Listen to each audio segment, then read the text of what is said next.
In a recent podcast episode of Pioneers of AI, a media company downed tools for 3 days completely. They stopped operations and they got the whole company involved in a 3-day AI sprint. And the biggest thing they took away had nothing at all to do with the technology of AI. What they took away was that AI can only speed up the processes that are already in place. And today we're going to unpack what that means for estate agents in Spain. 2 ideas run through today's episode. First of all, you can't automate the process that doesn't exist. And second, if your process relies on data and the data is either missing or garbage, the process will be garbage too. Let's meet the people who are trying to solve those very issues for estate agents in Spain today. Just before we do that, a quick reminder to subscribe to the Kyero Pro Podcast. There's a new episode every Friday.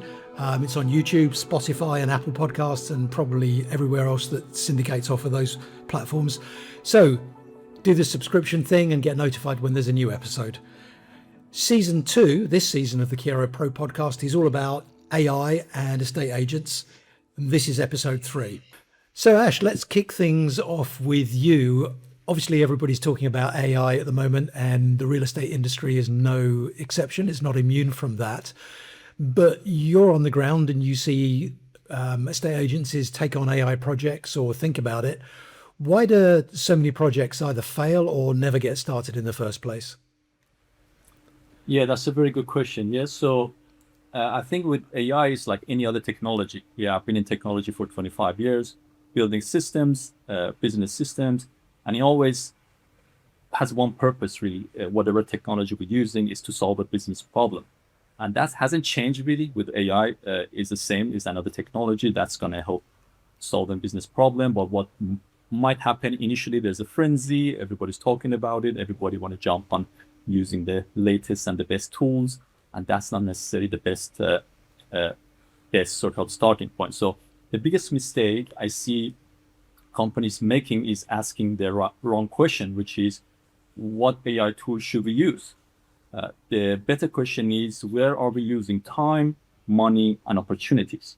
Because then there's a business problem worth tackling, and then they can look at, okay, how can AI help, or even if AI can help with that. That turns it around, really. We're not talking about the tool. We're talking about, as you say, where's the time, money, or opportunity cost here? And so what characterizes an agency that's looking at it from that point of view, that's ready for AI rather than wondering which AI tool to use? Yeah, I mean, and that's really the main question in terms of AI readiness. So we do need to have a process before we can automate. All AI is going to do automate processes. It needs to leverage. So what is that existing process? Do we have a well-defined process in place? That's the main thing. And to, I guess, give you more concrete examples, of course, I've been building AI solutions, so I can give you some real use cases so it can become more real, practical in terms of what I've seen on the ground. Of course, a lot of the work I do is with, let's say, lead management and sales process automation. So at the heart of that is a CRM. We need to have a process in with regards to, okay, what is our sales process from the time lead comes in? How do we qualify it? How do we assign it to agents? How do we follow up? How do we, the whole process. If this is currently a traditional agency where this information sits in the head of each agent who've been with the agency for many years, and there's no well-defined process and there's no really up-to-date CRM, that's going to be really tough to really, improve any of that with AI. So first we need to fix that. So that's for me, for example, that's where it starts. If you have a CRM that where there are data in there, leads in there, for example, that need follow-up, okay, we can have an AI to do some of that follow-up to kind of reactivate, for example, all these. But if you don't have that data in CRM, then it's not going to be possible. Really, how do we even do that?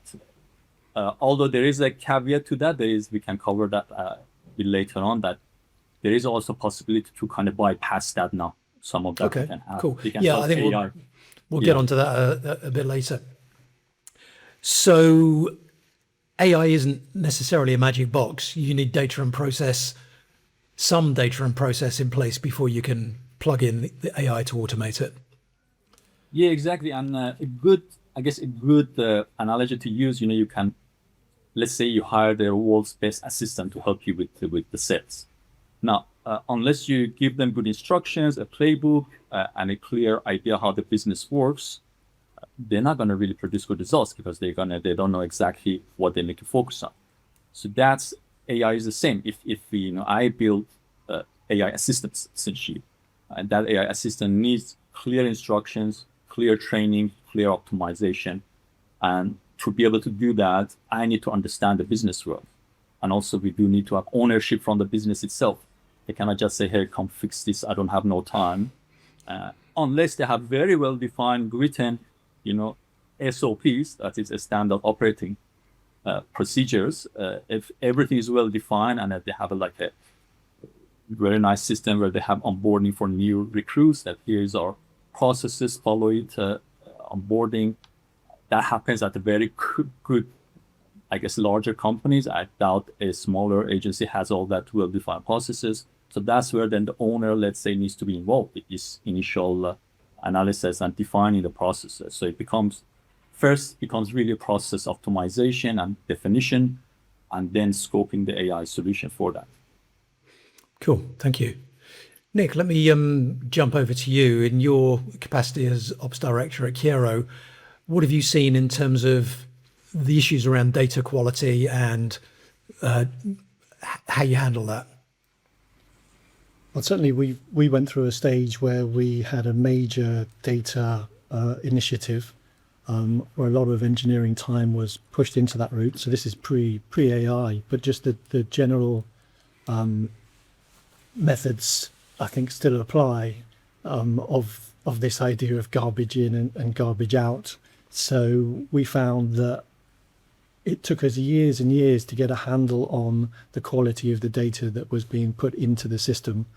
And that was from across the company. So we were having a central data source that everything would fan out from. Major problems there are data not even getting into the system. And I've been obviously, prior to this coming on here, I've been thinking about some of the issues that agents have. And that a lot of the information does live inside the agent's head. And that was certainly the case way back when I was working in as an agency. This was pre-iPhone stuff, so it was less relevant. But I think the fundamentals are still there, and we talk about it a lot at work of something called the bus factor. Basically, it's how much knowledge does one person hold that if they're missing, to figuratively be hit by a bus, do processes stop and projects fail. And I think that's for all businesses to consider. And in small agencies, if one person has all that knowledge in his head, that information is never getting anywhere that anyone else can use. So effectively, and that's what happened with my agency, when that person leaves, it takes the whole company with him. But I think it sort of signifies one of the problems that agents have, is that all of their data is fragmented. So it's not just emails, it's not just structured data coming into them. It's coming to them when they're in the field, when they're on telephone calls, and so that's the information that's very difficult to then get back into a single source of truth. So you end up with a partial source of truth. And with a partial source of truth, which is the issue that we had with not enough quality data coming in, the data that starts coming out is based on that partial truth. And the net result of that is people start to not trust the data. And so the net effect of bad data coming in, or not enough and not comprehensive data coming in, is people start to not trust what they're getting out. They then stop using the system to get better data in, stop using the system to make decisions with data coming out, and then you're into a sort of a loop of disappearing money and time into a system that's not working.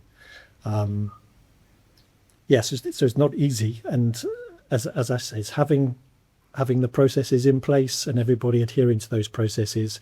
The only way that these things are going to work effectively, it's not a half-hearted thing, it's everybody working to the same hymn sheet.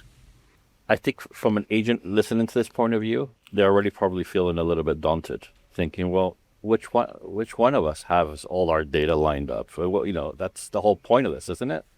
I have to think, oh, I'm going to sign a lead. Oh, Sheila's good at this neighborhood, and a lead came in. Oh, but she speaks, there's all this information in my head. So are we basically saying that's out until you sort your stuff out?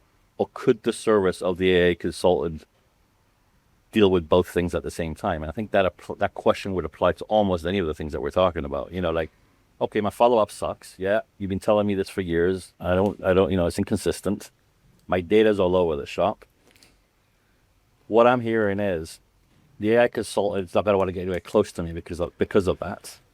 But shouldn't there be a service, and maybe that's what we're talking about, where the AI consultant say, well, whilst we're at it, let's set up a good follow-up that we can then automate, and let's straighten out your data, which we can then use. The problem is that this is a lot of the things like what we spoke about last week touches on good housekeeping for the agents. Like a lot of what people wanting to leverage AI is bringing us back to doing things that are really good actually for the business as a whole, not just AI. Like we talked last week about the digital footprint and expanding the size of your digital footprint, which is good for every part of your business. It's good for all of your marketing. It's good for your SEO. It's good for people when they're visiting your site. And it's good that if you're paying attention to your data and attention to your processes, it's good for your business as a whole, not just obviously just for optimizing AI. But the problem is that if you take advice from people that don't know about real estate, they might start changing your processes to a way that fits their services and their software rather than what actually is going to work in the real world. And that's probably one of the dangers that a lot of the agency owners are in at the moment, is like, do they want to adapt how things work on the basis of fitting in, shoehorning themselves into a system that they want to use, which could be a solution, or, but it's got to actually work in the real world. And like Nick said, a lot of the problems that agencies have, from my experience, having worked with a lot of different agencies on a consultancy basis, is that generally you have 2 or 3 people that are very talented individuals who know how to do 99% of the stuff. And that is in their brain, they are the high risk bus factor, as Nick was saying. But the problem comes then when you want to scale the business, you have to impart that knowledge to other people for them to be able to do certain functions, and you have to commoditize certain parts of what you're doing that makes the whole of this guy's really good. But why is he really good? What is he really good at? He's really good at follow-up, outreach. His qualifications really good. These kind of compartmentalization of the role, and then being able to then delegate it to other staff, is exactly the same as delegating it to AI. And I think that for agencies, if they want to grow and onboard something like a new system, it's no different to onboarding new members of staff, that you need to be able to delegate the tasks properly to it, and you've got to get it out of the head of the owners or the current top salesperson that's in the company, to be able to pass that on to somebody else, I think. Yeah, it's interesting, and certainly Kyero's been a remote first company for a long time, and the limitations of being remote made us put processes in place to onboard people, because we couldn't just wing it and hope we were going to catch up with them at the coffee machine. So I'm wondering, Ash, in your experience, have you seen where an agent might be able to use AI to establish processes rather than wait for those processes to exist that can then be automated by AI? Yeah, and this is actually the point that Alfredo brought up is a really relevant issue, and you guys talked about that I've been trying to tackle for the past many months. So how can we actually use AI? Because like you said, human agents are really good at building relationships. They're not necessarily good at following up 20 times with a cold lead that has an answer. But this is where AI can help. And so what I've been trying to do, and as actually we've tried this in 2 different cases and it worked well, is okay, so let's start with a clear problem here we can solve. For example, we have, let's say, cold leads in the CRM. These are leads that haven't responded or maybe gone cold, many months old, that the agents are not following up with anymore. Let's see if we can use AI to reactivate those. Okay, so this is a project that I've run for a couple of months across 130 leads, one agency, another one 300 leads. So what we built is a WhatsApp agent and a caller, actually voice caller agent that calls them, and one WhatsApp that sends them WhatsApp. So here, the benefit of AI doing the activation is now everything can be logged in. It is no longer going to be in the head of some person. And this same would apply if you want to qualify leads. Yes, initially when new leads come in, but let's focus on this reactivation. So what I've seen here is, for example, we did one early trial, 130 leads only, not very old leads. These are leads from maybe 3 to 9 months ago. That came from, let's say, Google Ads. Now, we had both a sequence of WhatsApp messages and AI caller actually calling them, an AI assistant. And of course, this is something a human could never do, that consistency of calling them 5 times if they don't answer across multiple times and days. We're not trying to spam anybody. And also sending WhatsApp messages that are also not just chasing them, but it's actually value-based, based on personalized messages and some value that would benefit them. Again, that's the benefit of having AI. Any data there, you can use it to personalize. So as a result of, anyway, going back to the 130, the AI across both WhatsApp and a caller managed to make contact with 55 of those leads. That's 42% of the leads we get engagement with. And out of those, then it could classify them. 28 of them were still interested, actually looking to still buy. So that's a huge number. There are 28 potential buyers there, all being, most of them are in research phase. It's a later thing, but it could also classify them by some qualifying question that 9 of them are actively looking, and they can give us our criteria, and they would be willing to speak with an agent. And then the AI, all it does is to book a call, essentially, with the agent with hot leads. So this is a clear example. Now the benefit of this is also that because AI is doing this, everything is logged, all leads are up to date, all conversation is tracked, statuses are there, temperature is there, and we have a full dashboard with that data. So this kind of brings us to the kind of closer to the scenario, what if we could build an AI native real estate where the CRM is handled by AI? And I think this is the starting conversation for that. Of course, for a small agency, that's one person and just starting out, this is going to be easy to implement. But for an agency that's been going on for 20 years with 10 agents and a big CRM, that's a lot harder, of course, a bigger project to start transitioning into kind of AI first. That's a great example of AI creating a process that didn't exist in the first place. And then on the back of that process, creating data about what's actually happening rather than the assumption of, hey, all these leads are rubbish and my close rate is poor. Exactly. Nick, you've spoken about the problems of having bad data and how that pollutes the system, and then people start disengaging with the system. What have you seen that can sort of work around that issue? Well, AI itself is really good at making structured data from unstructured data. So, I'm still thinking of that, agent in the field. He's been on a viewing. He might want to call back the office and let somebody know, what the follow-ups are. There may be conversations happening, and that's the sort of information I think that gets lost. Whereas if that can be recorded and sent into a system, it doesn't really matter what that format is. It's scribbled down notes or voice memos, on the spot, emails in general.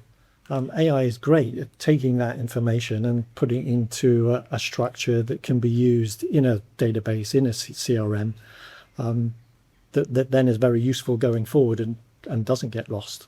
So that's the same for us, the ability to convert data from one format to another, to be able to look at, and we tend to deal in scale. So, we're looking at intent on a wider scale. We're looking at triaging emails and being able to scale up so that people within the company can do more, and the things that really can be automated, we can push to the side. So it's as Jamie said, we're kind of delegating things. The delegate and elevate. It's a session we did at work once to see what work that we could be doing that we can delegate to somebody else, so that we're able to do things that are more valuable to the company. And that goes all the way through the company as well. That also included us taking a daily diary of everything that we were doing, so that we became aware of the things that we could delegate, not just what we remembered that we possibly could, or some work that we'd rather wouldn't do, what's taking up most of our time that we can find a better process for.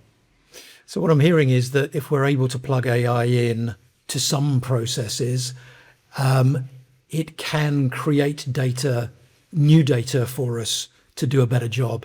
And in that way, it sort of engenders trust with maybe the staff members that have disengaged with when AI wasn't working or when it wasn't quite doing its thing.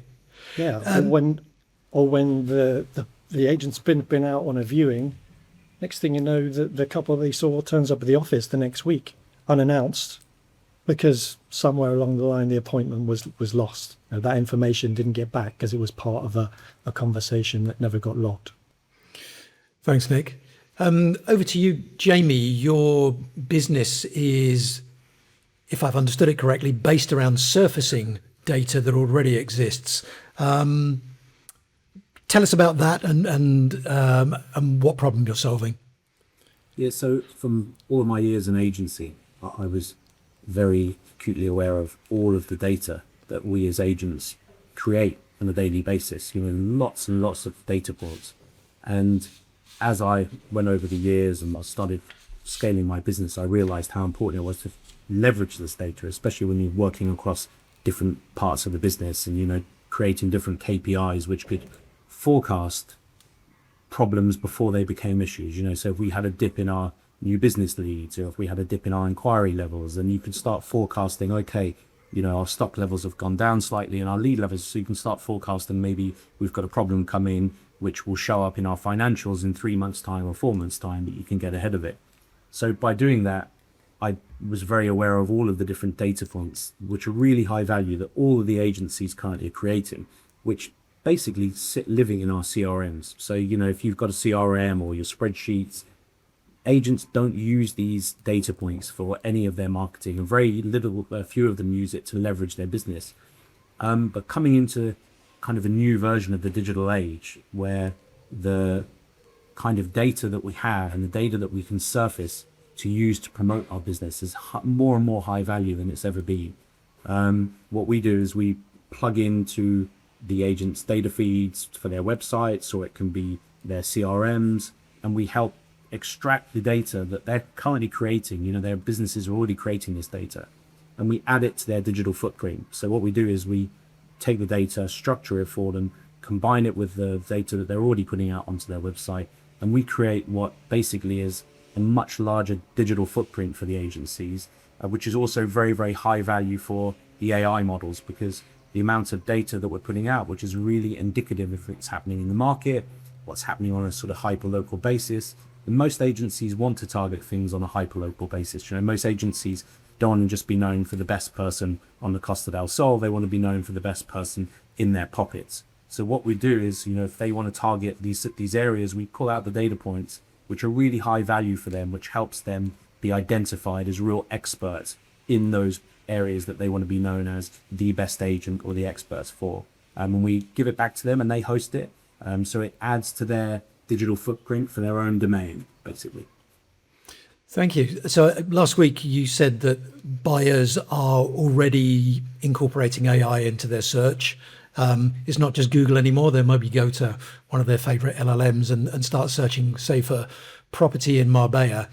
Can you paint the picture for us to compare an agent with a comprehensive digital footprint of the kind of that you've been describing versus one that isn't complete? What does the buyer see or not see? What's the difference between the two? If you're not the answer, and sometimes it gives two answers, you're not even in the conversation. Whereas before with Google or other search engines, but mainly Google, even if you were fourth or fifth, you still stood a bit of a chance. You were still in the race. Whereas now, if you're not that answer, it's more difficult to be in the race because you might just get a recommendation. And my thinking is that these recommendations from the large language models are as close as a personal recommendation, close to a personal recommendation as you can get, basically. Right, and we're suckers for convenience anyway, even if it just needs to be good enough for us to use the service, right? Exactly. Thanks, Alfredo. You've got something to say. People we're actually talking about here are not the people that are currently getting lots of organic leads through their website that's super well SEO optimized, and that they're paying a very good SEO agency consultancy to make sure that continues to happen. The vast majority of the market here has a website that attracts very little organic results, and they are not visible to Google old school either, you see? So that's the reality of the situation. So I think the real relevance of this is that now might be a good time, or maybe it's too soon, I don't know, but now might be a good time to say, okay, well, I've been waiting to get my website redone, updated. For years, I've been told there's no point trying to optimize for Villa Fasel, Marbella, and all those other keywords. Maybe now there's more of an opportunity for me to show up, which sounds counterintuitive because what Jamie's saying is, rather than being on page 5 of Google results, which is like 50th in the pecking order, I have to be 1 or 2. Otherwise, I don't even show up as an answer. I kind of see it a slightly different way, which is, now I have a fresh chance. And the one thing with Google ads with organic traffic on Google for real estate agencies that was always a bit frustrating was the agencies that had good SEO services, they did better on organic results. It didn't necessarily mean they deserved to do better the organic results. It's just how it worked. And it seems like there's an opportunity now to reorder that list of who's in charge of who comes up. And a very, very brief real case example. I mean, I think what is happening right now and what we're doing right now, what LLMs are doing to what ChatGPT, etc. are looking for. The sort of thing we have to bear in mind is that we don't really know yet, well, at least I don't know, and I don't think agents know, what are actually people looking for? What are they using it for? Are they looking for a Villa Fasel Marbella, or are they looking for who's the best agent in Torremolino? So we don't know. We don't even know numbers of those yet. So that's kind of my asterisk of caution on that. One of the old school things about SEO that we used to say to agents, and I'm talking a decade ago, was before you spend a year of your life and 10 grand on SEO services with us, let's find out whether anybody's actually looking for the stuff that you think you would search for if you were a buyer. And more often than not, there was maybe 10 to 100 searches a month globally for that one term. And on a typical agent website where I might convert at 0.3, 0.5%, they would take it, 20 years to get a lead. If we got them to the page 1 of the thing they thought. So I think now is a good opportunity to do a little bit of a timeout and say, okay, number one, if you've got a good SEO provider, probably they will start to adapt all their stuff so that incorporate as we find out what LLMs are looking for. 2, most agencies don't have a well-optimized website or a Scooby-Doo chance to do well on the organic results. So it's actually an opportunity for those to do well, because quite frankly, most people that didn't know gave up on this a long time ago.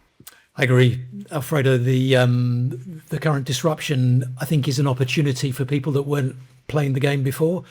I'm a Formula One fan, and there's a reason that Cadillac and Audi have joined the race this year. It's because there's a significant rule change, and it gives them the opportunity to start in a competitive way. Definitely, I think there'll be a redistribution. I think and like Alfredo was saying, when you were those main terms, Marbella, Villa, to try and beat the incumbent people to those sort of main terms is very, very difficult. But exactly like Alfredo was saying as well, that most agencies, and this is even the top agencies, when you look at how their website is built, the schema of their website is not laid out as it should be for the machines to understand. So for any agencies out there, it's an easy win they can do straight away, is make sure that the schema on their website is in line with the recommended schema of what their website should be, and to make sure that, and this is the one thing that the SEO guys might struggle with, which is helping the agents extract the key data that they're already sitting on, which they're not currently using, and they have years of it. Most agencies have years of data which they can then use to expand their footprint. And the reason why the data works so well for the agents, for the LLMs, is because they love that kind of data. And if you can prove that this is the kind of data that your agency has been generating, and if you want to prove that your agency has a real footprint in the market that you want to be, whether it's Torremolinos or whether it's hyperlocal, you want to go to one urbanization, and just own that urbanization, then it now is a real chance for, if you've not been in the race, to get into the race, or if you're in that sort of pack behind, that now you might be in the leading pack, especially if you get ahead of it, because it's a developing area that we're gonna learn about it a lot as it develops, but you have to have an iron in the fire to be able to know. And from what we've seen from the data that we've got, so we're able to see from our system all of the crawls that we're getting. So we're able to see all of the bots that visit our data and how they're used, and whether it's a indexing crawl or whether it's actually a live crawl from a ChatGPT user. So one of our users last month got 110 live ChatGPT users using the data from our subdomain for their results. So we get to see how the technology is actually probably way ahead of where we are with it. So, these machines are out there using this data in great volume already, and we're only just starting to talk about it and think about it. So I think that's the key thing. The key message for the agency owners is make sure you're leveraging everything that your business is creating, and make sure that, like Alfredo is saying, that you get your website right, get the basics right now, so that you can benefit from the changes as they move forward. At the beginning of the episode, Ash, you mentioned the sort of 3 areas where the AI can help us: time, money, and opportunity. Perhaps you could help us put some numbers around what an agency can actually use AI for today. Would that be okay? In my experience, there are really 2 areas AI can be used. One is improving productivity, and one is increasing revenue. Now, a lot of people are interested in cutting down admin and improving productivity, but ultimately when it comes to dedicating resources, time and money to it, a lot of the time I found it's not a high priority, because they're going to focus on anything that can generate revenue first, like how can we sell more houses, basically, for example. So that's where kind of bulk of my work in focused on. That's I can comment on that. So I think there are 3 specific areas, let's say, if we go back to business problems that AI can solve really well in my experience, and this is from actually implementing it and seeing it working for a few of my clients. One is, we talked about that already, the reactivating, or essentially doing follow-ups. Yeah, it's AI is doing the follow-up. And I know here, I was very cautious about using, for example, voice callers, actually AI calling and talking to people, until recently, until I tested it enough to see that it can do a really good job and it's sounding really human. And the goal here is not that, I know I keep hearing, like in your previous podcast as well, like, of course, real estate sales is about relationships and human touch. That's not going to change. And the goal for AI is not to take over that. What the goal of AI is to that initial filtering and triage and that activation, so that actually agents can speak with more serious buyers and can spend more time building meaningful relationships as opposed to chasing cold leads. So that's the first part that AI can do really well. And with the callers, again, the point, what I've seen, just for anybody out there who's curious about does AI caller works, and that's going to scare some people to death, call their leads. That's why we don't touch the new leads. We go after all these that agents are not even talking to anymore. Yeah, it's sitting there in the CRM collecting dust, essentially. So, but still we want to be mindful, never offend them. So these calls that I've seen working, they're never longer than like a minute and a half. We're not trying to close a deal. We just, hey, are you still looking to buy? You were chatting with us a few months ago. If they say yes, okay, where are you in your search currently? And that's it. Couple of questions. We already have then reactivated, reignited a conversation with an old lead that's still looking potentially, and sharing some details which we can pass to the human agent. So that's a very simple use case that actually it's working, and that's what that's why we're booking. Another client of mine, we purely run a AI crawler on 300 leads, older leads, not very old. But this is a small agency who didn't have time to read it or bandwidth to follow up with the ones, you're actively engaging with the more warmer, active leads. So out of those 300, again, we reached 20% of them, and we managed to reactivate, book something, I think around 12 to 15 calls. Actually, people wanted to talk to advisor and still actively looking now. So this is a lot of value there hidden in the CRM that, and I think AI can. So just a very clear best use case from what I've seen, and same thing with WhatsApp, sending them WhatsApp messages. WhatsApp can be a bit smarter about, okay, we know what do we know about this person? Previously, they were looking at 3-bed villa in Marbella. So we can share some updated stats on what's happening in that market, what the prices are. By the way, recently we launched a new project, and this is the best price I've seen for 3-bed villas in Marbella. Do you want me to send you the details? So it is very much value-based. It's not, hey, are you still looking? Hey, do you want to speak to an advisor to see if you want to buy? It is very much value-based, and that's worked very well as well with WhatsApp. So that's a reactivation. I just complete the loop. I think that's where I've seen most best use case. But of course, handling fresh leads, there's this speed to lead is a problem that AI can solve really well as well, and really distribution. Because currently we have agents sitting there, the owner or sales manager distributing lead to the best agent, new leads, let's say, coming from ads, and there can be a lag there between the time that distribution is done. You might not have the information which agent is available or not. Again, AI that has access to the agent's calendar and what languages they speak can do that distribution immediately. They're connecting them with the right lead. And it can also maybe ask a couple of questions in between to start the conversation, start the engagement. There's that 5-minute rule that if you respond to a lead within 5 minutes, the 21% more qualified. So that's really matters to be faster.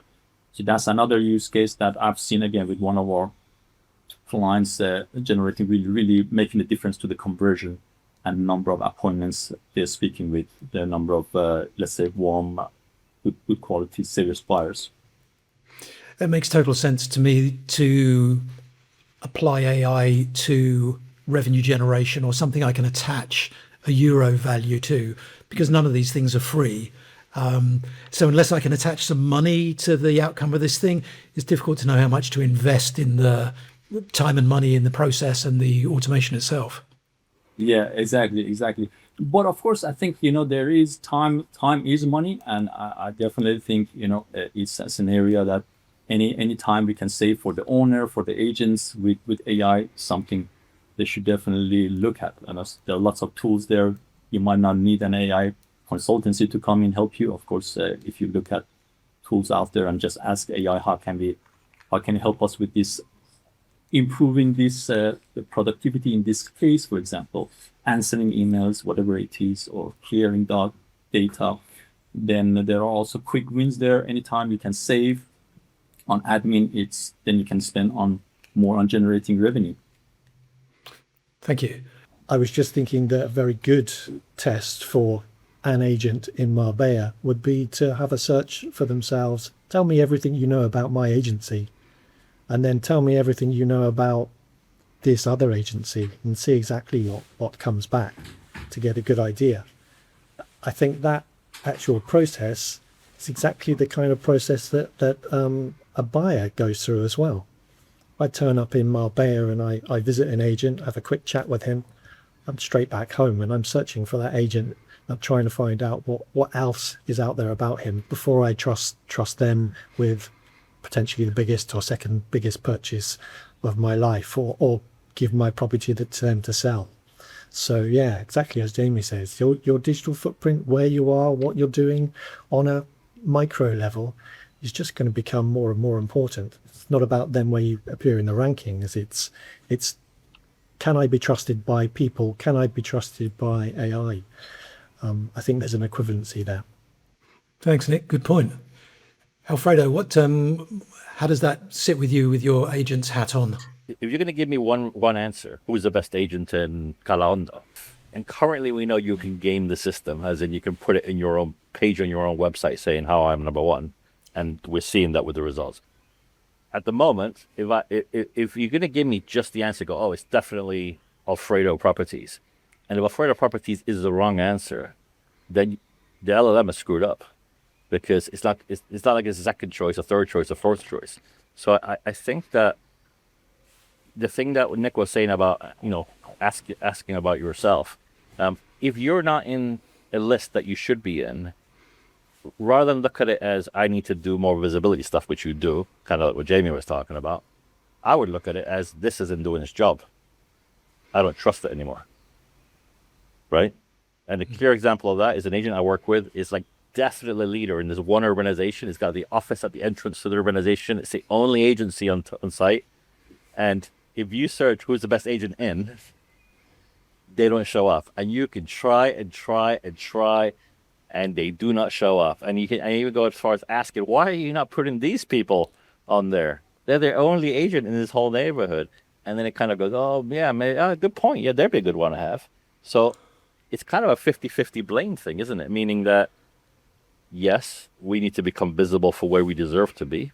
Part one, that's our job.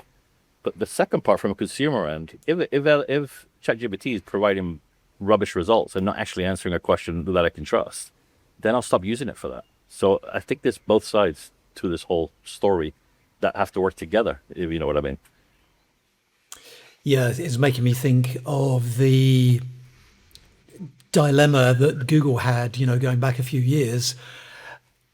They had their business was, we serve you great search results. Oh, and by the way, we monetize this with AdSense at the top. And pretty soon they figured out if they gave you worse search results, they could sell more AdSense. And I think the danger of the LLMs trying to monetize the answer, the one answer they give, is a real threat here.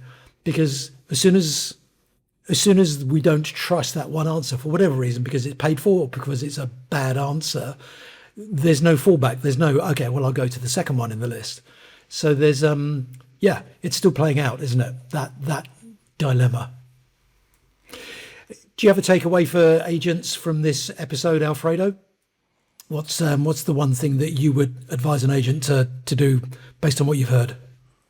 If you're working with someone that's already doing SEO from a data visibility point of view or your website visibility point of view, if you're about to get a new website, for Christ's sake, work with an agency or a web developer that at least has some understanding of what's going on with AI. We know it's changing, but be mad to just go with somebody, an agency that says, oh, AI is irrelevant, forget it, because you just know that you're basically going to be investing a lot of money on something that's going to be potentially irrelevant and out of date within a year. That on the one hand. Secondly, if you have an existing SEO service from someone is doing a good job for you, getting you on the search results for very, very competitive things, and you trust them and you have a relationship with them, then take their advice on how to continue to optimize your website to get that. If you don't have either one of those things, because like I said earlier, you got off the SEO boat years ago because it was too much hassle and too little likeliness of success, now would be a good time to do it. And it might necessarily mean, this is Jamie's point, it might necessarily mean you got to get a whole brand new website for it to be visible. There may be some stuff that you can do as a layer on top of your website, for the time being at least, to become visible now. And there's an opportunity to actually finally start appearing on stuff that you never did before because of the way it was done before. I think you can automate the process that doesn't exist. I think that what I say to agents is this may be a good excuse to finally create a process that should exist. Now is a good chance to get that follow-up thing that you've been hearing out for years that you know that you don't do it quite right, but it's too much work and too many personalities involved. Now might be a good chance to do it.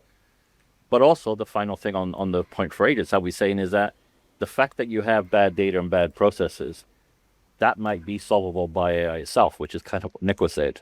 That AI may help you get all that crazy data that you have everywhere and make some sense of it so that you can then use it. So I think those would be the three things. Thank you. Yeah, I'd piggyback on that and use Ash's point of creating a process in your the example he gave us, Ash, about revitalizing old leads. I would look for opportunities where there's that I can attach a revenue to, where I've got no process, and probably start looking there. But I'd start with the problem rather than the tool. And I think that was a point you made really well.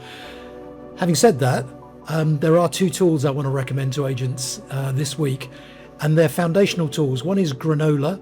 It's an AI note-taking tool, and it helps you create data around your meetings, so you can use that data as input to your processes.